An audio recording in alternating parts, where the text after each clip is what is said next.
Уважаемый Михаил Ефимович, уважаемые коллеги, пока сегодня сидел, обсуждали семейную экономику, я вспомнил 2001 год, когда Михаил Ефимович тогда всех глав собирал, Гусов, Снегов, Апелевскую группу собирал, Заречную группу собирал, Центральную группу собирал. Мы разговаривали же точно на такие же темы. Развитие семейной экономики на местах.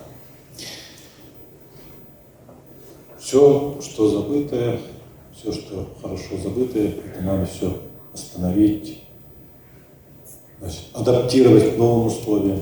У нас сегодня все говорят, что там средств не хватает. Коллеги, деньги есть, денег очень много. Просто-напросто только семейная экономика, только сельским хозяйством не живет. Семейная экономика – это все направления. Ресторанный бизнес, кафе можно делать, туризм можно делать, швейный бизнес, любой бизнес, любой семейный. То, что приносит доход, то и вот это есть понятие семейной экономики. В том числе и сельского хозяйства. Один из основных направлений это сельского хозяйства. Тем более на селе. Имея личные подсобные хозяйства, имея земельные участки. Значит, поэтому мы должны здесь очень четко для себя понять. Я почему говорю, что деньги есть? Вот есть программа сельского хозяйства 13 миллиардов сегодня. Много это или мало? Я думаю, что это достаточно, по крайней мере. Если как его перенаправить, каким образом перераспределить и так далее. Вот у нас Елена Александровна, Министерство труда, сколько вот соцконтрактов, значит, подписывает.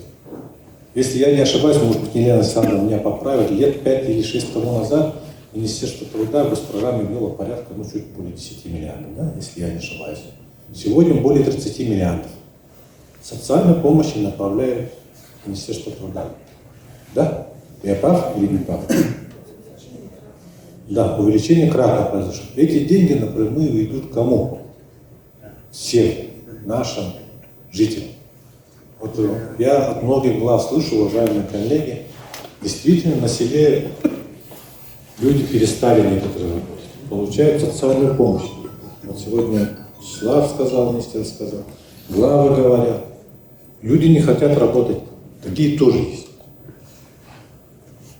Возьмем ЖКХ. У нас в жилищно-коммунальном хозяйстве субсидия ОКК на сегодняшний день порядка, если я не ошибаюсь, 28 миллиардов. Субсидия ОКК. У нас ГУП ЖКХ, которая монополизировала, условно говоря, монопольное право, имеет порядка 25, по-моему, 26 УСов. Но при этом от ГУПа ЖКХ дождаться строительства котельной иногда бывает очень сложно. Да? Поэтому кто там, значит, начал работу? У нас есть наследные тарифы. Сегодня бизнес начал, частные люди начали строить котельные, на этом зарабатывать начали. И при этом тарифы у частных меньше, чем у ГУПа ЖКХ. То есть тоже бизнес, тоже доходы селян. Вот Мелино-Пангаласский возьмем, там очень много участников появилось. В Нюрбинском районе, в некоторых районах. Остальные направления тоже. Поэтому деньги по всем программам, по 27 программам, государственным программам есть. Просто я бы хотел каким образом сказать. Вот проблема у нас сегодня в чем? В организации на местах. Есть главы районов, есть главы наследников. Вот Михаил Ефимович говорит, полномочия. Мы же сегодня каким образом? Полномочия по 131 закону у глав районов одно, у глав поселений есть другое. Вот мы стараемся по сельскому хозяйству передавать полномочия. Передаем.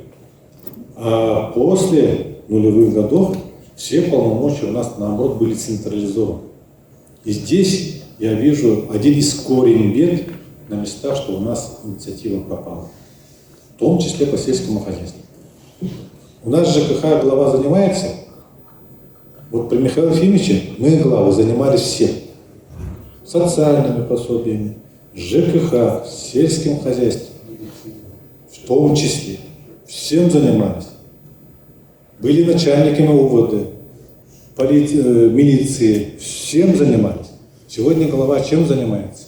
Глава района занимается частично образованием, значит, на местах, культура, сельским хозяйством отчасти. А глава наследия у нас только культурой занимается. Вот где у нас ситуация слома. Глава наследия, если создаст праздник, Новый год, там, какие-то выставки и так далее, вот для него это один из самых кульминационных моментов. А когда вот на месте собирать, я не говорю здесь именно вот про учебцы, я не говорю конкретно, но в большинстве своем глава у нас занимается только культурными мероприятиями. Вот здесь. А чтобы организовать, допустим, семейную экономику, вот надо же, Михаил Ефимович нас как учил? Сколько средний доход каждой семьи? От чего они получают доход? От сельского хозяйства, оттуда. Пенсионные, все накопления, социальные. Вот это, от этого слаживается семья. А мы сегодня этого даже не умеем считать, даже не обращаем на это внимания. Ну, получают и получают. Живут и живут, ну и все. Значит, вот буквально вчера у меня был первый заместитель главы Анаварского. Вот сегодня разговаривали, вот женщина выступала, да, про теплицы карбоновые. Вот в Анабаре привезли 20 теплиц. В Анабаре вообще тепличным хозяйством никто особо не занимался. Привезли 20 теплиц, так вот, пока они привезли, все уже раскупили. То есть разобрали. Решили, значит, в Анабаре заниматься огурцами, помидорами. Чурапча вот какой год уже ввозит такие. Вот это и есть один из направлений, значит, семейной экономики. В Сунтаре вот в этом году очень много привезли. Один раз привезли, не досталось многим. Второй раз привезли, опять продали. Они, люди сами, значит, слаживаются, район привозит, просто, значит, транспортные расходы на себя. Вот получается вот такая система. В этом году мы обращались тоже, увеличьте, пожалуйста, лишнее подсобное хозяйство в связи с этим ситуацией, свои площади, картошку, там, теплицы увеличивайте. Это тоже семейный доход.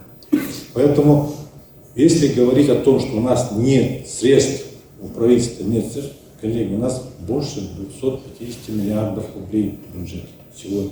256-257. В начале нулевых годов у нас, Михаил Ефимович, когда работал, у нас 35-40 миллиардов. 10 раз у нас увеличилось. Почти. Поэтому, коллеги, не надо говорить, что у нас деньги. Просто эти деньги надо четко с умом распределять, направлять и так далее. У нас скороспелка. Почему скороспелка у нас не может расти? Есть у нас скороспелка. Просто вопрос в том, что вот базовые хозяйства у нас, всего их у нас 17, да, базовых хозяйств. Раньше было их больше. Опять же, корма. Мы все время говорим о том, что это невозможно, потому что то-то, потому-то, то-то.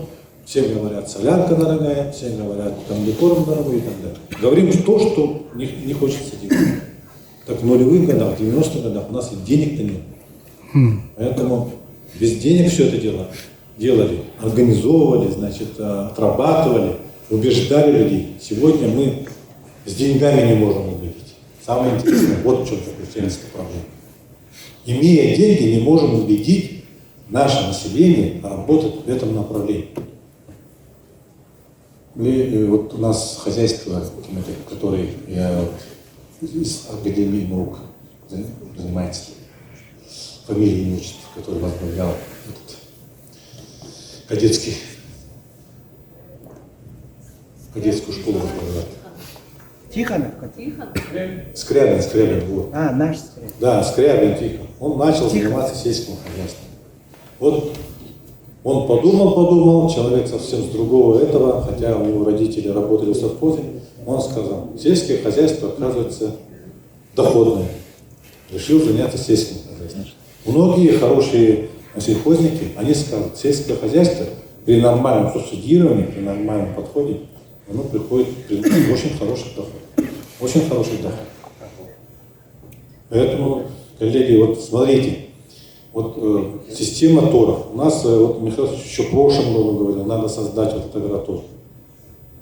Министерство экономики в свое время было, вот, Тимур Юрьевич тогда был заместителем министра экономики, как раз вот это совещание проводили, да? Значит, было поручение, пока тогда еще нет. Вот сегодня, да, действительно, что-то начали делать. Значит, Александр Ильич, надо, вот не надо на своем уровне это делать. Тут надо создавать рабочую какую-то группу или там распоряжением, пожалуйста, это отработайте. Пусть Кирилл Евгеньевич лично возглавляет, как куратор ваш. То, понимаете, мы должны под это, все должны туда войти. Все органы государственной власти, особенно Министерство сельского хозяйства и так далее. А вот будете там сами копошиться, ничего не будет. Михаил Ильич прав, мы должны глав туда подключить, министров туда подключить. Вы как рабочая лошадка, а давайте все собираться там. Значит, на уровне актемцев, ну вот я просто-напросто хочу сказать, у нас есть Агату, имеет больше 300 га сельхозземель.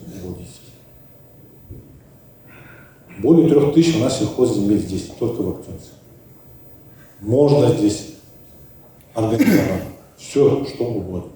На научной основе, практиканты, новые наработки.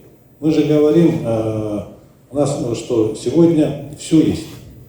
В Российской Федерации сельским хозяйством занимаются уже. Мы сегодня экспортеры. Мы сегодня в тройку государств входим по экспорту зерна. Смотрите, остальные тоже культуры. Но у нас 1 рубль вложенный в государство, мы получаем пока 2 рубля, 2,5 рубля дохода именно сельхозпродукции. Надо их увеличивать, 3-4 должно быть. Поэтому мы должны здесь работать. У нас сегодня поголовье не очень большое. Не очень большое. Но, имея вот столько миллиардов, мы где-то порядка 6 миллиардов сегодня субсидий направляем только по сельскому хозяйству напрямую сельхозтоваропроизводителям. То есть это как личным подсобным хозяйством, это как... Вот мы говорим, вот эти деньги, они приносят доход каждому нашему. Вот эти 9 тысяч там, семей, которые держат личное подсобное хозяйство у кого и так далее. Эти доходы тоже они идут в село. Но продумать надо еще другие механизмы. Еще скороспелку. Значит, я вот вообще хамгаласам всегда говорю. Вот Олегу Валерьевичу тоже говорю. Имея возможность вот, сидеть рядом с Якутском и не кормить Якутск овощами, это вообще преступление. Конечно.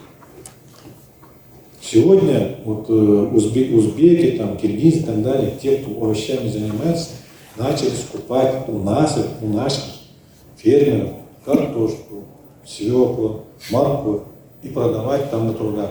Уже сами домовляем. Раньше приносили, привозили, сегодня у нас начали покупать. Так, Александр Павлович?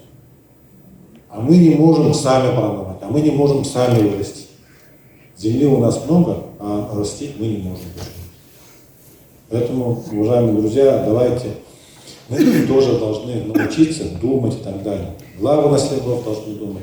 Глава района, я здесь вот Олегом Валерьевичем очень часто встречаюсь, всегда стараемся мыслями своими поменяться. Вот. В части давайте вот здесь организуемся. Не вопрос, каким образом, давайте. Вот, я готов в своем направлении, в части туризма, в части сельского хозяйства, в части предпринимательства, личных подсобных хозяйств. В этом направлении я, конечно, готов возглавить это дело. Но если то, там уже Кирилл Евгеньевич должен заниматься. Здесь мы должны как-то вот все соединить. Понимаете, вот, коллеги, поэтому мы не должны, механизмы должны поменять. Некоторые механизмы.